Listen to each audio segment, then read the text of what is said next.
Dear students, we know about the law of conservation of energy, which says that energy can neither be created nor be destroyed, but can be transformed from one form to another form. In our last session, we found a method to convert electrical energy into mechanical energy.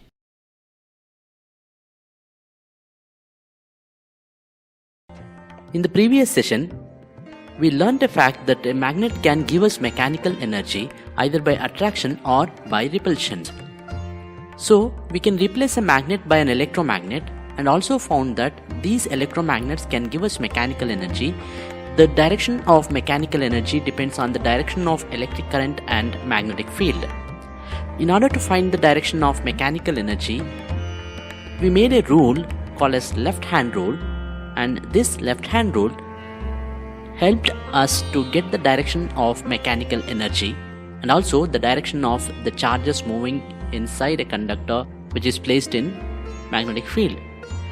Applying this left-hand rule to a rectangular coil kept in magnetic field, we were successful in designing a device which could give us rotational energy from electrical energy.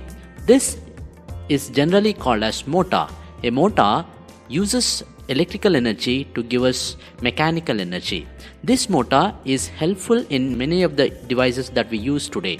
That is, they use electricity to give us mechanical energy.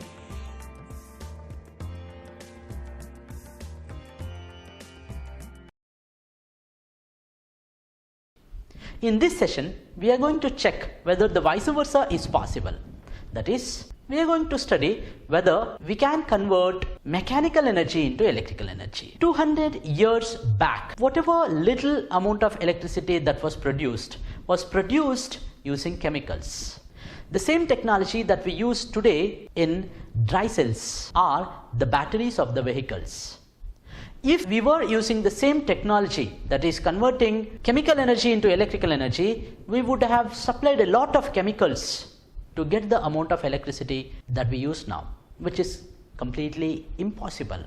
One experiment conducted by one of the greatest scientists changed the way we produce electric current. In this session, we are going to learn how Michael Faraday, the scientist that I was talking about, changed the way how electricity is generated.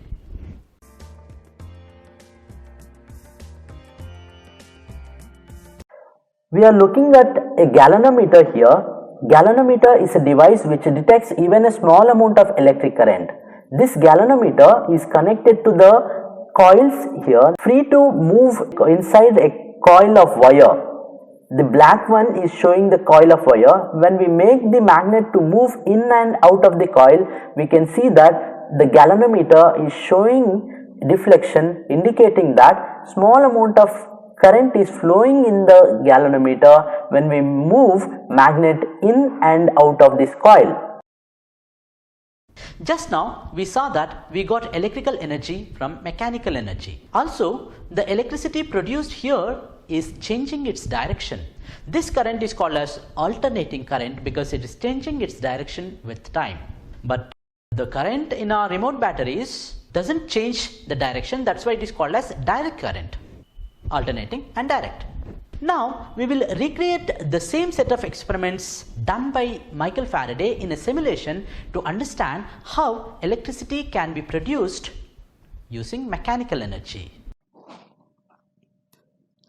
We have a magnet and a coil here. We can compare this to the previous device that we saw a few minutes earlier. So I am going to move this magnet which is near this wire. This wire is connected to a bulb. In the earlier device, we had a galvanometer. We can use both galvanometer or a bulb to detect the presence of electricity. Here I am using a bulb. I am going to move this magnet towards the coil. Let us see what happens. Yes, you just saw that the bulb glowed for a second. Let us bring back.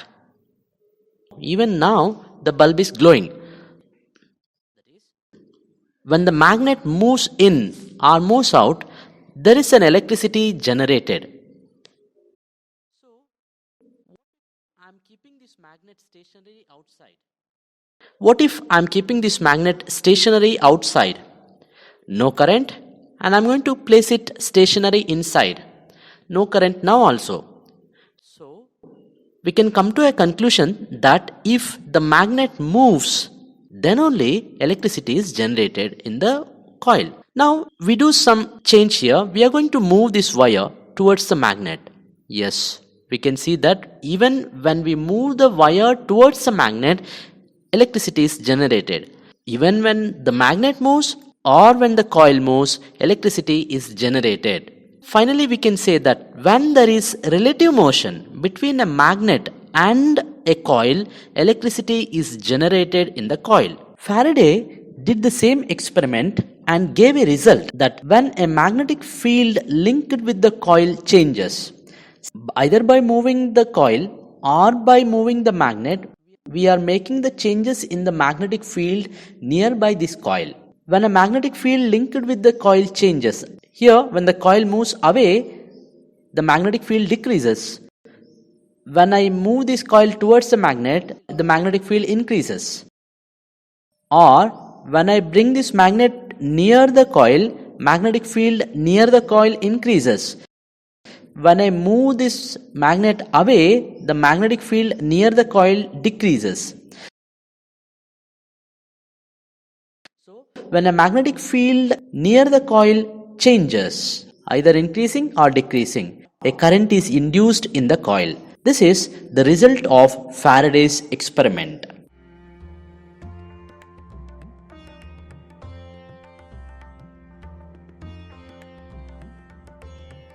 Now, we will improvise the experiment done by Faraday and see what happens to the current that is induced. I'm going to increase the number of loops in the coil. We use 3 coils here. Keep looking at the current. What happens to the amount of current when 3 turns are used? We could see that the electricity generated when 3 turns are used is more compared to the electricity generated when 1 coil was used. I'm going to decrease it again to verify it. I'm going to make it 1 coil. Let's see what happens. The amount of electricity generated is less. So we can say that the induced current depends on number of turns in the coil. As the number of turns increases, the current in the coil also increases. We are going to try one more thing here. We are going to increase the strength of the magnet. What happens if the strength of the magnet is increased? I'm going to keep the turn as 2. Even now the current is more.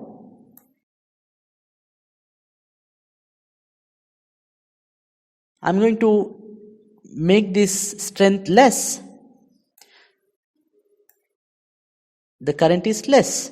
So the current will be more if the strength of the magnet is more. Or in other terms, if the magnetic field changes more, the current induced will also be more. We are looking at one more factor here. Let us increase the radius of the coil. Yes, now we increase the radius of the coil. We are keeping the turns as 2. I'm going to change the magnetic field. I'm going to bring the magnet near the coil. Now we can see that the current is less. If the radius of the coil decreases, the current will be more. So the radius of the coil also affects the induced current in a coil. And the last thing that we can see here is we are going to increase the speed of the magnet or speed of the coil. For that, I'm keeping the loops as 3, number of turns I have taken as 3, and keeping a normal radius. Let's see what happens if we move the coil or magnet slowly towards. The current is less. What if I increase the speed of the magnet? Now we can observe that when the speed of the magnet is increased, the current induced will be more. I'm going to keep the magnet stationary and move the coil. Move the coil quickly. We can see that when the coil is moved quickly, the current induced will also be more. So the last point that we saw is if the magnetic field changes quickly, the current induced will also be more. Or in other terms, the induced current depends on the rate of change of magnetic field linked with the coil. These are the four factors on which the induced EMF in a coil depends. From the above activities, we can say that the electric current that is produced depends on the strength of the magnet that we use, the number of turns in the coil, and also the relative speed between the coil and the magnet. We can also say that the rate of change of magnetic field. From Faraday's experiments, we observed that mechanical energy can be converted into electrical energy. This process involves three directions: the direction of magnetic field, the direction of mechanical force, and the direction of electric current. Instead of this bulb, I am going to select the galvanometer. Now I am not moving the magnet or the coil. What I am doing is I am going to flip the polarity of the magnet. Let us flip the polarity and see what happens. Yes, you observed that when the polarity of the magnet is changed, earlier north pole was near the coil and south pole was away. Now I am going to flip the polarity. Now south is near and north is away. Keep looking at the sign here, the deflection of the galvanometer, in which side it gets deflected. When the polarity changes, the direction of deflection also changes. So the direction of the current is changing when the magnetic field direction changes. So there is a link between the direction of magnetic field, that is motion of the conductor, and the direction of the current induced. In order to find the direction of electric current which is produced, we use a rule. This rule is known as Fleming's right hand rule. Now let us place a conductor perpendicular to the direction of magnetic field. Here is the conductor and we can move this conductor up and down. By doing so, we are virtually cutting the magnetic field lines. Remember, magnetic field lines are imaginary. We can imagine that these magnetic field lines are cut by this conductor. We can give mechanical energy to this conductor and push it upwards. When it is pushed upwards, the current will be flowing away from the screen. We know that magnetic field lines are from north to south. The conductor is moving up and the current is moving towards us. Therefore, these three directions are mutually perpendicular to each other. We can simply relate this by a rule which is called as right hand rule or Fleming's right hand rule, which says that when we stretch the first three fingers of our right hand mutually perpendicular to each other, the thumb, forefinger and the mid finger. The thumb shows the direction of force, motion of the conductor. The forefinger shows the direction of the magnetic field, that is from north to south. Then the mid finger shows the direction of induced current. It is away from the screen. We can apply it in a real context and we can clearly see that the mid finger is showing in the direction of arrow mark. The push is upwards. What if we push the conductor downwards? Obviously, the current should flow in the opposite direction. We can apply the same rule here by changing our fingers in different directions. So we have to show our thumb downwards now, and we can see that the thumb is downwards. North to south is shown by the forefinger, then the mid finger is showing the direction of flow of induced current. So this rule which says that when we stretch the first three fingers of our right hand mutually perpendicular to each other, forefinger shows the direction of magnetic field, thumb shows the direction of motion of the conductor, mid finger shows the direction of flow of positive charges inside the conductor. There is also a possibility of inducing electric current when two coils are near to each other. If the flow of current in the first coil is changed, we know that magnetic field near that coil changes. When the magnetic field near that coil changes, it also affects the second coil. For the second coil, a magnetic field is changing nearby. Therefore, a current is going to induced in the second coil as well. All this process is called as electromagnetic induction. That is, when a magnetic field linked with the coil changes, electric current is induced in the coil. Here we have a coil which is connected to a battery. If you look at the reading of the battery, it is 0 volt. I am going to increase the voltage. That is, the current flows in the coil. When the current flows, look at the charges moving. When the current flows, a magnetic field is created around the coil. We have seen this in the earlier sessions of this chapter. So this behaves as a bar magnet. If I change the direction of the current, we can see that these magnetic field lines will also change in their direction. If you can observe, there are red marks here. If I change the direction of current, now it is plus 10 volts, I am going to change it to minus 10 volts. When I change the direction of current, the magnetic field direction also changes. This is possible only in the electromagnets, not with the bar magnets. We have learned this in the earlier sessions. I am going to make this voltage 0, bring one more coil near to this coil. To the second coil, let us consider this as second coil and this as first coil. To the second coil, we have attached a bulb. Instead of the bulb, we can also choose a galvanometer. What do I do now is, I increase the voltage. When the voltage is increased in the first coil, there is a magnetic field created near the second coil, but this magnetic field is not changing. In order to make the electric current to get induced in the second coil, the magnetic field should change in the first coil, or the magnetic field should change near the second coil. How to do it? We can do that by changing the value of current in the second coil, or we can also do that by switching off or switching on that. So how to make the current? Can we make a current to get induced in the second coil? We can do that by increasing or decreasing the voltage in the first coil. Decreased, increased, decreased, increased. We can see a little deflection in the galvanometer. I am going to bring this closer and closer.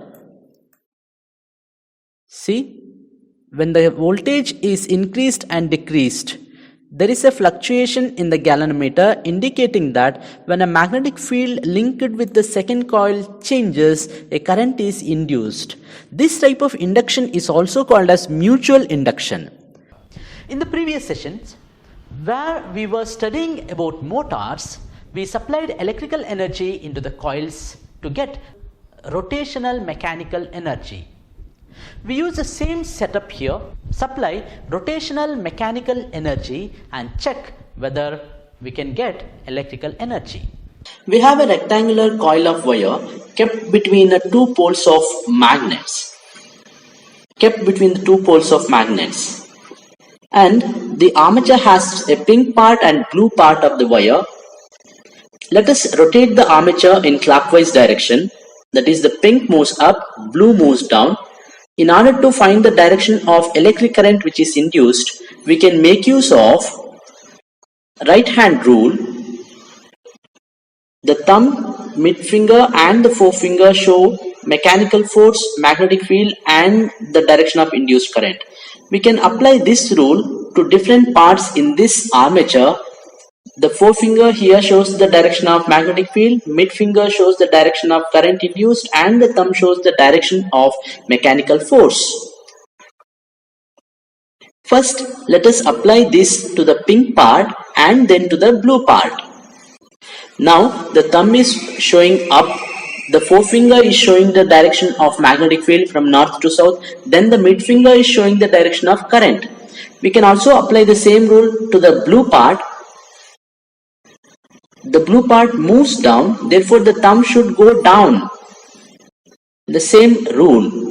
thumb will go down, mid finger shows that the current is moving towards us. So at two parts, the current is moving in two directions. One is away from us and the other part, the current is moving towards us. In the pink part, when the thumb is up, the current is going into the screen. In the blue part, it is moving out of the screen. So we can mark this with arrow marks. Here it is. The current is moving from pink, then to yellow and to blue. Remember, no current is induced in the yellow parts of the wires because they are along the axis of magnetic field lines. The current moves from one part of the wire to other part. When the armature is perpendicular to the magnetic field lines, the current induced will be minimum. In the second half rotation, the current changes its direction. In the second half rotation, the current moves from blue to pink. As long as the armature keeps on rotating in the clockwise direction, you can observe that the direction of current is also changing. We can connect this to external circuit. We connect this to a bulb or to a galvanometer. When we connect this armature to the external circuit, when the armature rotates, the wires may get tangled. We cannot make the armature keep on rotating continuously. In order to avoid the tangling of the wire and to extract the current which is induced, we replace this arrangement by introducing one pair of slip rings. Remember, these slip rings are also two colors. One is blue, which is connected to the blue part of the wire, and the pink, which is connected to the pink part of the armature. These slip rings are then connected to the external circuit through carbon brushes. These carbon brushes only touch the slip rings. So as the current flows in the direction given, it moves from pink part, then goes to the blue part and comes back to the blue ring. Pink ring, pink wire, blue part and comes to the blue ring. When the armature rotates, the slip rings are in contact with the respective colored wires. They do not get tangled now. One wire is inside the other slip ring. Therefore, they do not get tangled. The carbon brushes are touching the slip rings. When the armature rotates, the direction of current also changes. Now the current is flowing in the opposite direction. It is entering from the pink slip ring and the bulb glows. In every half rotation, the current keeps on changing the direction. The bulb keeps on glowing and it gets switched off. So every half cycle once, the direction of electric current changes in the external circuit. The terminals of the battery keeps on changing in the external circuit. That's why this current is called as alternating current or AC. This is the working of alternating current dynamo. This is the working of AC generator. By changing the slip rings into split rings, we can change AC generator into DC generator. In DC generator, the current will flow only in one direction. The current does not change its direction in the external circuit. This generator produces alternating current. That's why this generator is called as AC generator or AC dynamo. We will now see how the block diagram of AC dynamo can be written on a sheet of paper.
The experiment done in 1831 has given so much boost to the generation of electricity in almost all type of generators which we use today. The hydroelectric power stations, thermal power stations, windmills, all of them use the same technology, even in nuclear power plants. Born into one of the most rigid class of systems in history, Michael Faraday changed all that when he discovered electromagnetic induction in 1831. Through his innovative experiments, he found out that by placing a conductor in a changing magnetic field, it would produce voltage across the conductor.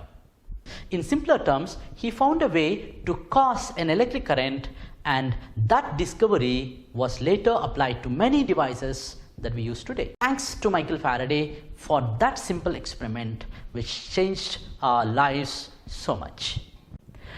Dear students, after learning so many things so far, let us look at some questions and evaluate ourselves. The device used for producing electric current is called a generator, B. galvanometer, option C. ammeter, and option D. motor. Answer for this is generator.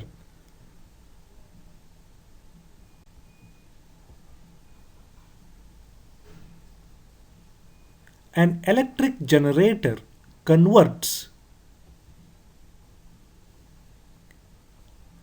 option A electrical energy into mechanical energy, option B mechanical energy into heat energy, option C electrical energy into chemical energy, and option D mechanical energy into electrical energy.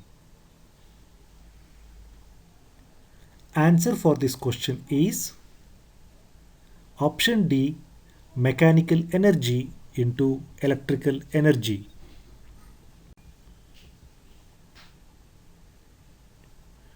We can induce the current in a coil by option A moving the coil in a magnetic field, option B by changing the magnetic field around it, option C by changing the orientation of the coil in the magnetic field, and option D all of above. The right answer is option D all of above.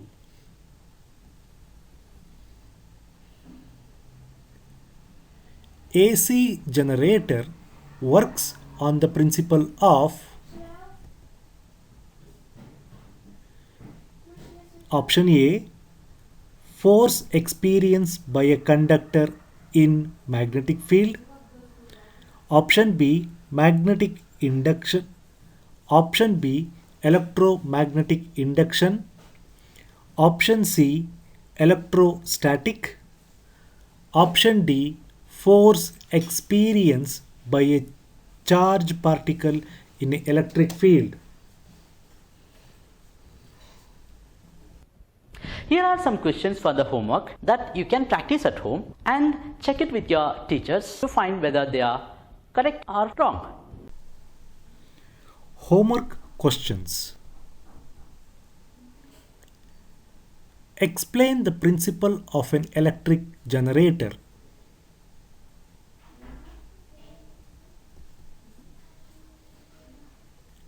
An AC generator converts dash energy into dash energy. Draw the labeled diagram of an AC generator.